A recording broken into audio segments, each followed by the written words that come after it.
Marc Minarik is one of the most mysterious men in the music industry today. He's worked with people including Seymour Duncan, Coheed and Cambria, and the immortal Lemmy. Anyone who's ever seen a Minarik guitar knows that their design is as unique and introspective as they come, and anyone who's ever played one knows how sonically diverse they are. I'm Johnny Farrow, and on August 13th, 2018, I had the opportunity to sit down with Marc and get a first-hand look at the method behind his madness.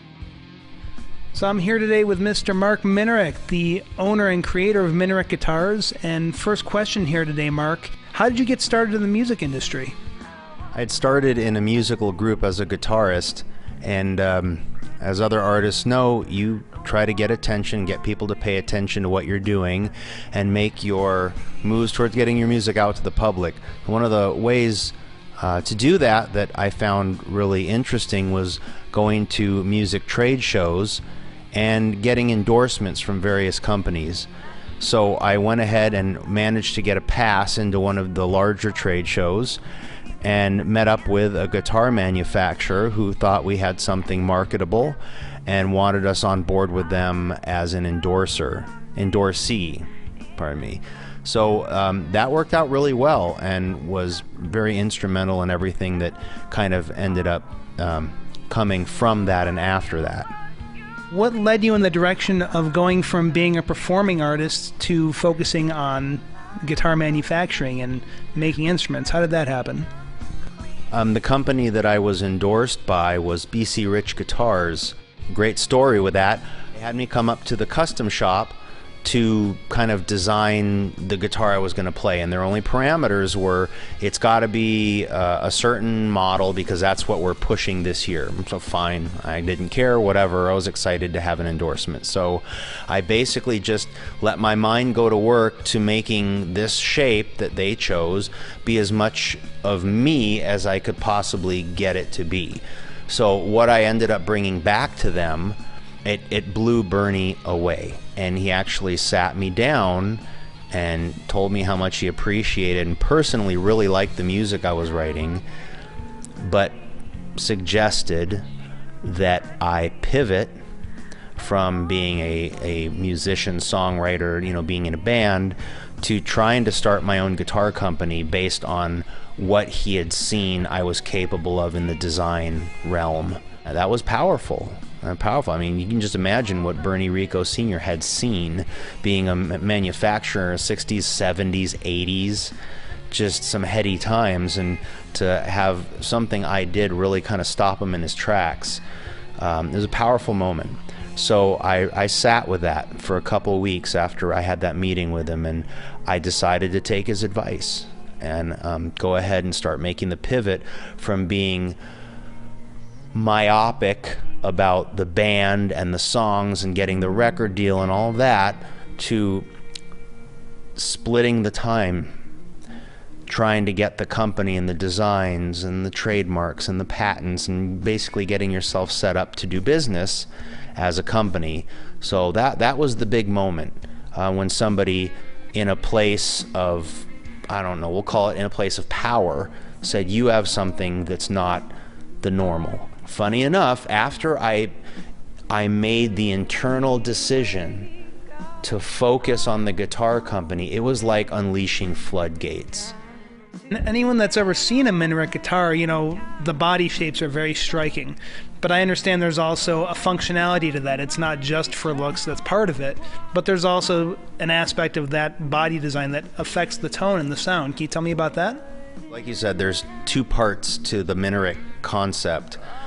The outside ornamental design, like the tone tail design that are on the more roundy guitars, and then of course there's just the wild shapes like Infernos and Medusas that they're a branding for us. It's a Minarik. You look at it and you just know they're so out of this world. But the one part that a lot of people don't understand, and why we've had our longevity and why they sound so amazing, is the sound chamber engineering that I put into the bodies. And this is on every Minarik. This is not unique to a certain model. The Inferno body is large, so you get a lot more of that volume just by the nature of the body size, but there's a lot more to it, and that more is the inside design.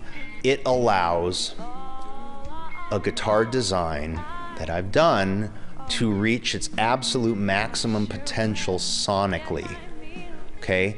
And when you combine my outside design with that sound chambering, the sound chamber engineering, it's like a dance.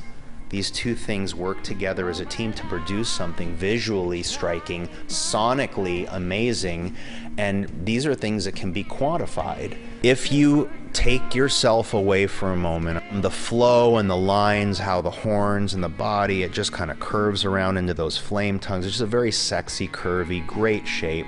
Take yourself away from that for a minute, and you can just think of it as a very small body up top with really long pieces of wood hanging off the end of the body. Those pieces of wood literally hanging out in the air are like purpose-driven tuning forks. They literally vibrate when you're playing the guitar, and anybody who's strummed it or put any amount of volume through the guitar in their amp can feel it. You know, you can feel that, the vibration of the guitar. It's powerful, and it really isn't like anything else that's ever been designed, and because of that, it excels past everything sonically. Visually, of course, it's wild. You know, it's wild. You know, it's selling, that's the sizzle, right? So sonically, though, it really does something amazing with the sound chambering design inside the guitar, coupled with the visual cues that I've done with the actual raw pieces of wood and how that works together. The weight and balance, you know, you look at the guitar and you can take your hands off and it sits nice and even. No headstock dive, no butt dive. Because of the chambering on this guitar, the weight is really phenomenal. I mean, it's not something that hurts your neck and shoulders for long sets. Everything about this is somewhat counterintuitive to what you would normally think on a guitar like that. You can scientifically measure what kind of an acoustic resonance that a body has, and you can compare it to other solid type body guitars and see that what we have created is generating more, substantially more than like a like guitar visually. Let's say something that's a little more in the vein of something like a Fury, you know, like an SG, and you compare a Minarik Fury to a Gibson SG, and I'm hopeful somebody will, you know, we can do that someday and really illustrate to people the dramatic differences between the two instruments on a multitude of levels. I know talk is cheap, but if you've ever picked up and really sat down and played an Inferno and then had the chance to go A/B it against whatever your favorite guitar is, whatever, anything, you start to realize the differences and the sonic advancements that are going on in the body of the guitar. So that's why we're actually reissuing it. I can't believe it's been long enough to be doing a reissue. That's funny in itself, but the longevity of the shape and the people that are absolutely fanatical about the guitar and making sure they have one. And, you know, I'm not saying, you know, oh, only play this, you should only play yours. No, I've never been one to say that, ever. But it's part of the mandatory arsenal of sound to get you something amazing, live or recorded. Try one, test it, A/B it yourself, and you'll see what I mean. I've had so many people in positions of power in the music industry that have an Inferno and say, I'll absolutely not be without one. Well, they don't, you know, they have access to everything in the world, you know, Holy Grail this and 1 of 5 that, and they're choosing this.